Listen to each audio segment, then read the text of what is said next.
سرکار نبی کونین کو دوسرے دن یہ ملنے آئے تو انہوں نے بالکل سادہ راہبانہ لباس جو ہے وہ پہنا۔ سرکار نبی کونین نے ان کا استقبال کیا، ان کو اپنے پاس بٹھایا، ان کے سلام کو قبول کیا۔ تو ابو الحارث جو کہ عالم تھا اس نے گفتگو کا اظہار کیا سرکار نبی کونین کے ساتھ۔ اس نے کلام کرنا شروع کیا کہ ہمارا آپ سے ایک سوال ہے کہ آپ ہمارے عقیدہ میں اور اپنے اس دین میں جو آپ سمجھتے ہیں کہ سرکار عیسیٰ علیہ السلام کے حق میں کیا ہے، تو آپ اپنے عقیدے میں بتائیں کہ عیسیٰ علیہ السلام آپ کے اس مذہب میں کیا حق رکھتے ہیں۔ تو سرکار نبی کونین نے سورہ آل عمران کی آیت پاک بیان فرمائی کہ ان مثل عیسیٰ عند اللہ کمثل آدم خلقہ من تراب ثم قال له کن فیکون، کہ عیسیٰ علیہ السلام کی مثال آدم علیہ السلام کی خلقت کی مثال جیسی ہے، جس کو اللہ پاک نے مٹی سے پیدا کیا اور کن فیکون کہا۔ تو انہوں نے کہا کہ اے رسول کونین، ہم یہ بات نہیں مانتے۔ تو جب سرکار محمد مصطفیٰ نے ان پر حجت تمام کر دی تو اللہ پاک کا حکم نزول وحی کے طور پر دوبارہ نازل ہوا، اور وہ آیت پاک بھی سورہ آل عمران ہی کی ہے کہ اے نبی ان سے کہہ دے فَقُلْ تَعَالُوا نَدْعُوا أَبْنَاءَنَا وَأَبْنَاءَكُمْ وَنِسَاءَنَا وَنِسَاءَكُمْ وَأَنفُسَنَا وَأَنفُسَكُمْ ثُمَّ نَبْتَهِلْ فَنَجْعَلْ لَعْنَةَ اللَّهِ عَلَى الْكَاذِبِينَ، کہ تم اپنے بیٹے بلاؤ ہم اپنے بیٹے، تم اپنی بیٹیاں بلاؤ ہم اپنی بیٹیاں بلاتے ہیں، تم اپنے نفوس کو بلاؤ ہم اپنے نفوس کو، ہم مباہلہ کریں گے اور مل کر باتضرع و گریہ زاری دعا مانگیں گے، اور جو جھوٹے ہوں گے ان پر لعنت کریں گے۔ تو دوسرے دن جہاں پر مباہلہ کا ہونا متعین ہوا تھا، وہ ٹائم اور جگہ، وہاں پر یہ بنو نجران کے نصارہ جو تھے وہ پہنچ گئے۔ سرکار محمد مصطفیٰ صلی اللہ علیہ وآلہ وسلم نے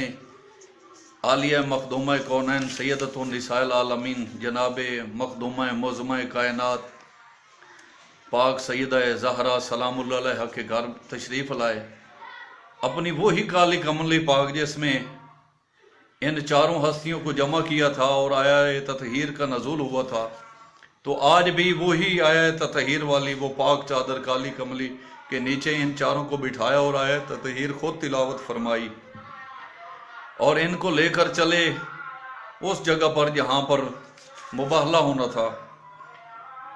تو چلنے کا انداز کچھ اس طرح تھا، کچھ راویان اہل سنہ والجماع اور اہل فقہ جعفری کا یہ کہتے ہیں کہ تقریباً 4 سے 6 میل کا فاصلہ تھا جہاں پر مباہلہ کا یہ سلسلہ متعین تھا۔ تو سرکار محمد مصطفیٰ آگے آگے تھے، سرکار پاک سیدہ کائنات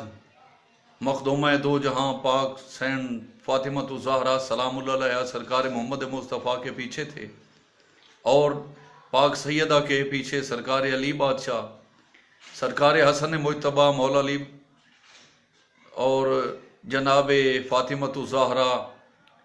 اور سرکار محمد مصطفیٰ کے اس انداز محفل و مجلس کا جو ان کی روانگی تھی کہ سرکار محمد مصطفیٰ آگے، سرکار سیدہ طاہرہ سرکار نبی کونین کے پیچھے، علی بادشاہ پاک سیدہ کے پیچھے، نبی کونین کے دائیں ہاتھ کی انگشت شہادت کے ساتھ سرکار حسن مجتبیٰ، اور گود میں سرکار حسین بادشاہ تھے۔ تو جب انہوں نے ان ازوات طاہرہ مقدسہ کو آتے ہوئے دیکھا تو ان کے راہب یعنی کہ ابو الحارثہ جو سرکار محمد مصطفیٰ کی مدینہ میں زیارت کر چکے تھے اور کافی متاثر بھی تھے، انہوں نے کہا کہ اے بنو نجران کے نصارہ، ان سے مباہلہ مت کرنا، ہم تو یہ سمجھے تھے کہ یہ اپنی ازواج اور صحابہ کو لائیں گے تو ہم مباہلہ کریں گے، لیکن یہ تو ان ہستیوں کو لے کر آئے ہیں کہ اگر یہ ہمیں بد دعا دیں تو ہم صفحہ ہستی سے بھی ختم ہو جائیں اور اس زمین پر آگ لگ جائے۔ تو جائیں ان سے معافی مانگے اور ان سے جزیہ جو ہے ادا ہم ادا کریں گے، ان کی درخواست و التماس و اپیل کریں۔ تو جزیہ جو طے ہوا تھا وہ یہ تھا کہ ہم سال میں 30 گھوڑے، 3 زیرہ اور 3 نیزے دیں گے۔ ایک روایت یہ ہے جو اہل سنت کی طرف سے ہے، اور دوسری روایت یہ ہے کہ ہم 40 حلے دیں گے، اور ہر حلے میں جو بھی مال و زر ہوگا ان کی قیمت 40 درہم ہوگی۔ یہ سال کا جزیہ قرار پایا۔ ابو الحارث کا ایک بھائی تھا جو خود بھی بہت دانا و بینا اور عالم تھا، زیرک مزاج تھا، اور اس کی مثال عبادت بھی ان کی مذہب میں ایک عظیم مرتبہ رکھتی تھی، جس کا نام منذر بن علقمہ تھا۔ وہ سرکار محمد و آل محمد کی اس آمد کے اس عظیم محفل کو دیکھ کر بہت متاثر ہوا اور مسلمان ہو گیا۔ تو ناظرین، مین رزلٹ یہ ہے کہ آیہ پاک مباہلہ میں جو اللہ پاک نے نازل کی تھی وہ یہ تھی کہ جو جھوٹے ہوں گے ان پر عذاب و عطاب ہوگا اور ان پر لعنت ہوگی۔ تو کائنات کے ان مالکان دو جہاں نے ثابت کر دیا، اور اللہ پاک نے بھی بتا دیا، اور انہوں نے بھی مان لیا کہ محمد و آل محمد کے علاوہ دنیا عالم میں صدیقین، صادقون یا مصدق و صادق اگر ہیں تو صرف یہی ہیں، باقی ان کے غلام ہیں، نوکر ہیں، ان کے نام لیوا ہیں، ان کی دہلیز کے خاک روب ہیں۔ تو محمد و آل محمد کی اس محفل عظیم جو اس ذات بابرکات کی اس حدیث قدسی کی مصداق ہے کہ اللہ پاک کہہ رہا ہے کہ میں نے چاہا کہ میں پہچانا جاؤں تو میں نے ان کو خلق کیا،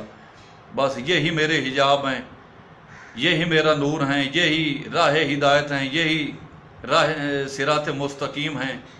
یہی راہ برحق ہیں۔ تو تمام مومنین و مسلمین سے بندہ حقیر کی یہ التماس ہے کہ اسلام کی اس بقا کو محمد و آل محمد نے اپنے خون اطہر سے باقی رکھا ہے، تو ہمیں بھی ان کی ذات کی معرفت و مودت و ولایت اور کامل الایمانی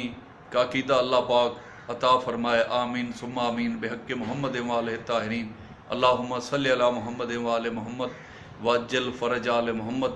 واہلک عدوہم من الجن والانس من الاولین والآخرین۔ اللہم صلی علی محمد و آل محمد وعجل فرج آل محمد۔